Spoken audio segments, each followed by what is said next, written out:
Good afternoon. Today I'm joined by Matt Tomlinson and Dave Barnes of MDFitout, who are both the founders and owners. So good afternoon, chaps. How are you? Afternoon. Good. Good afternoon. Very good. First question. Tell us a little bit about what you do and for how long you've been doing it. So do you want me to go on this one? Yeah, take it away. The spotlight's on you, David. I'll go this time. So we're an interior fit-out firm. So we specialise in office refurbishments and shop fit-outs. So what we like to say we do is we positively impact people's lives by building innovative workplace environments. Boom. So what we strongly believe that by changing your office environment can have a massive impact on well-being and productivity in the office. So we go in and we add our wow factor to the office, make people want to be there more than their homes. So very good. That's what we do. And when did the business start? It started. We've been going. What's it now? July the 14th, 2014. 2014. 9 years. It's our 9 year. It's a 9-year birthday month. Well done. But we've been working together, was 14 years, Yeah, 15 years. The bromance started in 2008, didn't it, David? It did indeed. Beautiful. And I'll throw this one over to you, Matt, then. And in business, we're always influenced by people. So what's the first person you think about who would kind of cover success for you? Is there anyone you idolize or you think about? I idolize David. Good. David gives me the inspiration. Every morning I wake up and I think, do you know what? This guy is the best. And together we make, I always have a saying, alone we are smart, but together we are awesome. And that goes for the team as well. Yeah, without the team, we wouldn't be MDFitout, would we? No. You know, we all have our oil on the cogs and make it spin round. So 2008, you started working together. It's a good bromance, isn't it, David? It is. 2008, yeah. And just two sole traders working together, and there was sheer demand for our services, and we decided again in 2014 to set up MDFitout, and it's been a great journey so far, hasn't it? And yeah. We're now on the likes of meeting people like yourselves and the Action Coach family, presenting our business to yourselves. Very good. And what sort of lessons have you had on the way? I mean, we had the pandemic two years ago. It seems a while ago, didn't it? But how did that affect you? And what sort of business lessons have you had? It changed the office environment, didn't it? Massively at first. It was a worry at first because we didn't know how it was going to affect us. Because obviously people were stepping away from the office, working from homes. Yeah. But we evolved with it, didn't we? We pivoted, didn't we? Yeah. We sort of, because we do a lot of work with schools, don't we, in education as well. So, but now people are starting to go back into the office now, and which is because it sort of changes from open plan, didn't it, to offices. So it's keeping us busy. The way the office is changing all the time, it makes people want us. Look, with the pandemic, again, they were trying to contain everything. So again, just touch on what Dave was saying, the open plan offices, that's what we created. But then a lot of glass partitions came into play. It was maintaining the open plan feel, but containing people in their offices. And it was great because all the HVAC, which is the heating, ventilation, air conditioning units, had to be changed. It was great because sometimes we'll do a project and there'll be people in the offices. So logistically, it's challenging. Whereas because everyone was working from home, all the offices were empty and vacant. We could go in and refurbish them for when they came back. And then we also touched on a few projects doing home offices, converting garages into home offices. So we were able to again collectively come together as a team and say how do we approach it.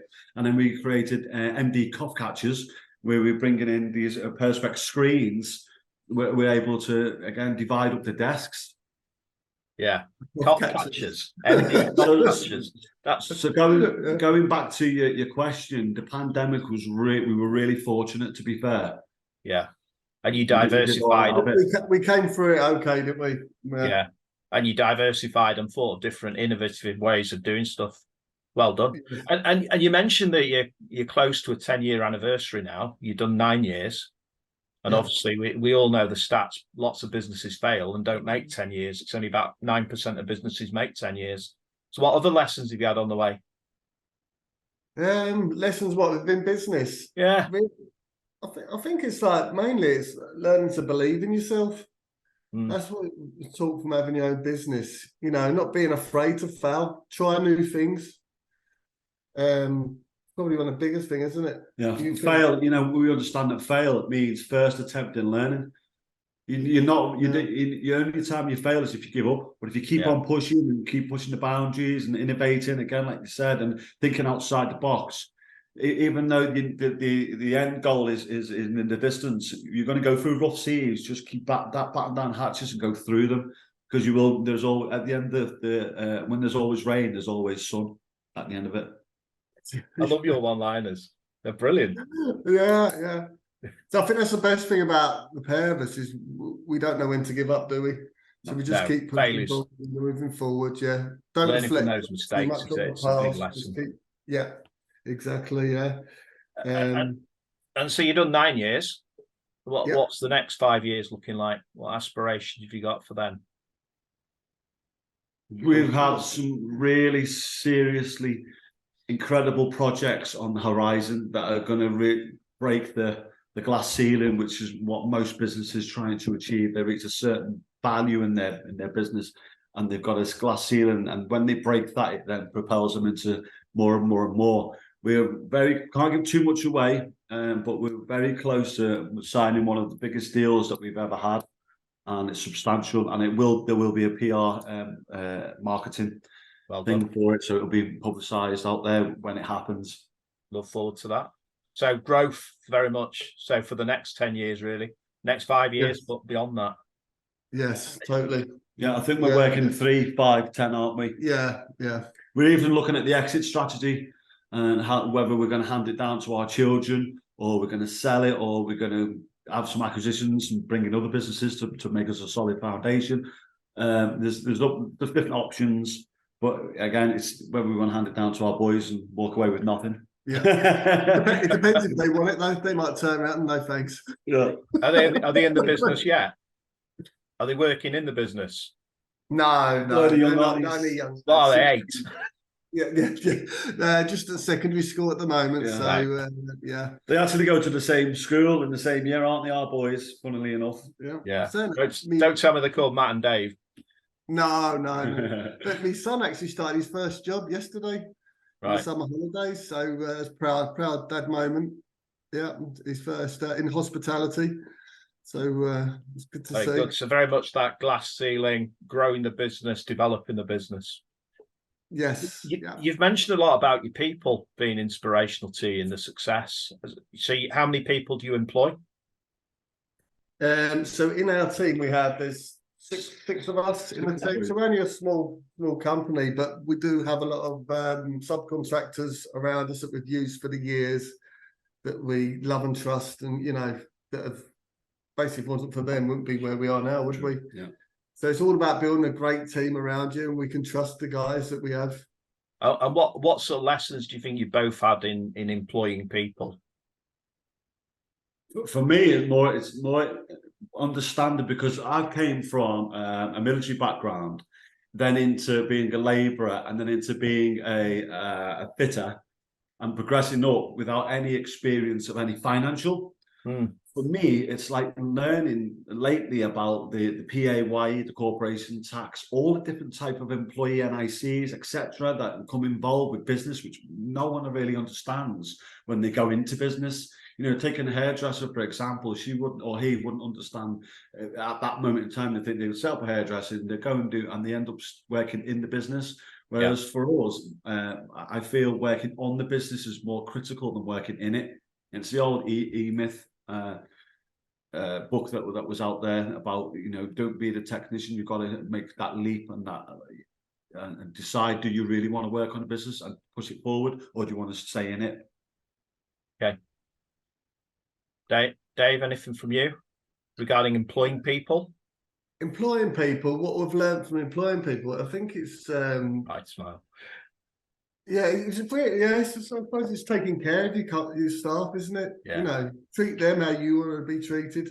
You know, we've got a good ethos within the team, and nobody's bigger than anyone else. We all treat each other the same. You know, everyone knows their place and what they're doing, and we all believe in growth. So we all try like the learnings as well. So we all try and as it goes on, so they've got somewhere that they can see something ahead of them. So they're not doing the same thing every day. They can see that in themselves that they're growing. Got you. We have our monthly meetings, don't we? And we discuss. Yeah, we have a monthly meeting. We better be in the office, or sometimes we'll go out and we'll have a walk, or we'll climb a mountain, or what else have we done? Oh, we jumped in the sea once, didn't we? All of us, you know. It's just things like that, trying to bring us all together, you know. Not around the boardroom is it anymore? We go out and be creative with our meetings, don't we? We do, yeah. And I assume as you grow, then you're looking obviously to develop your partnerships with subcontractors, but also employ more people. Is that part of the plan? Yeah, well, we will. I mean, it depends how big we actually get, doesn't it? And that'd be, you know, if we can employ more people, all the better. And how do you find recruiting people or finding the right people now today in the region? Well, we get approached, don't we, by so many people that come to us and ask for us for jobs, don't they? We haven't had to go out searching. You do sort of struggle with young trades coming through. That's one thing we do struggle with. Young trades. Yeah, probably like more multi-skilled people, because what we do is it's not just one thing. You know, we do the full refurb. So looking for people that can do the petitions, the ceilings, the plastering, the flooring, multi-skilled. You know, they're hard to come by now. Everyone seems to be now down to one thing. Right. Yeah. So but it seems like there's a gap for youngsters to come through and learn that. Yeah. So a lack of apprenticeships, really. Is that? Yeah, I'd say that's kind of niche, though. You know, I know there's people, they learn in joinery, aren't they? And they're learning, you know, to be an electrician. But I don't think there's anyone who's like learning multi-trades. Multi-trades. Yeah.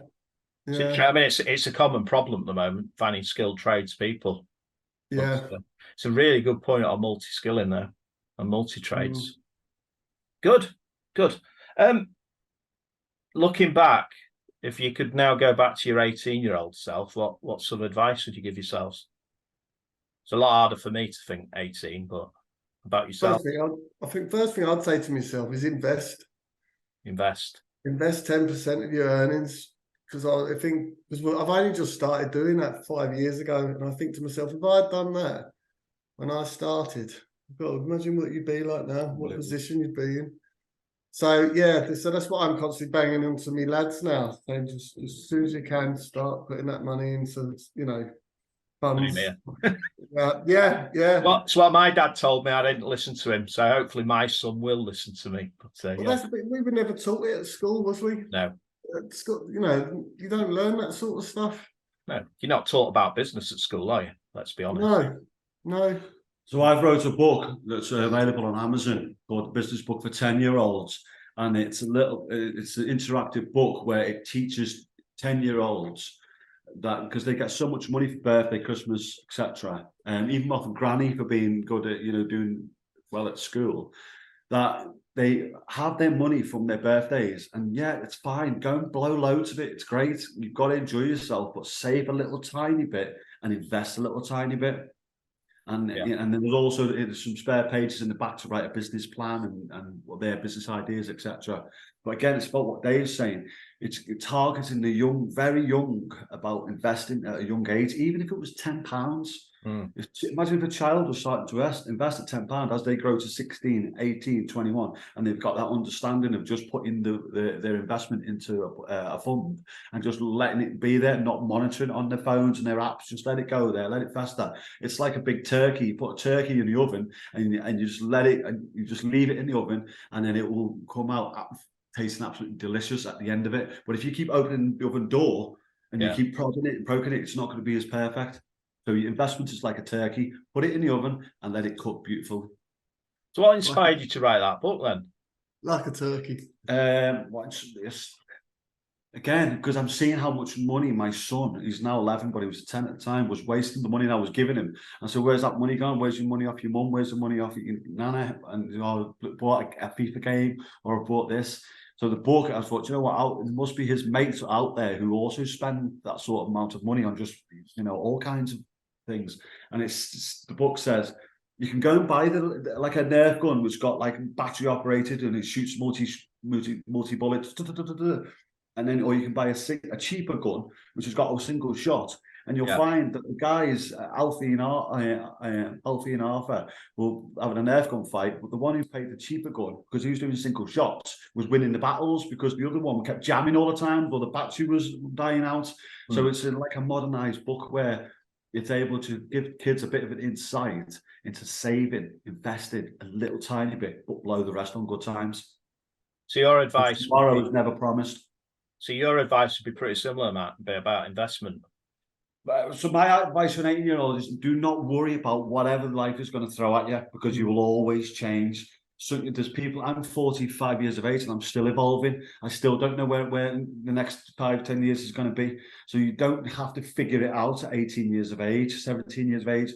You won't even figure out 20 years of age, 30 years of age. You'll find that you go through life and you just let it, whatever happens. We still haven't figured it out now. I don't know. Yeah, that's true. No.